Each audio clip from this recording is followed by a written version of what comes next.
ಮಧುಗಿರಿ ಪಟ್ಟಣದಲ್ಲಿ ಸಂತೆ ದಿನವಾದ ಬುಧವಾರದಂದು ಬೆಳಗ್ಗೆ ಪೊಲೀಸರ ದಿಢೀರ್ ಪಥಸಂಚಲನ ಸಾರ್ವಜನಿಕರಲ್ಲಿ ಅಚ್ಚರಿ ಮೂಡಿಸಿತು.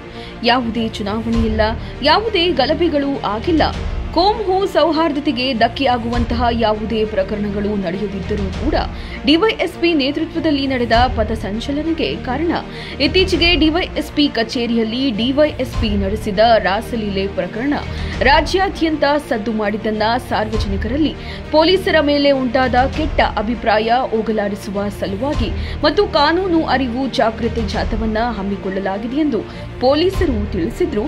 ಮಧುಗಿರಿ ಪೊಲೀಸ್ ಠಾಣಾ ಆವರಣದಲ್ಲಿ ರೌಡಿಗಳ ಪೆರೇಡ್ ನಡೆಸಿದ ಡಿವೈಎಸ್ಪಿ ಮಂಜುನಾಥ್ ರವರು ಕಾನೂನು ಸುವ್ಯವಸ್ಥೆಗೆ ಧಕ್ಕೆಯಾದರೆ ಕಠಿಣ ಕ್ರಮ ಕೈಗೊಳ್ಳುವುದಾಗಿ ಎಚ್ಚರಿಕೆ ನೀಡಿದರು.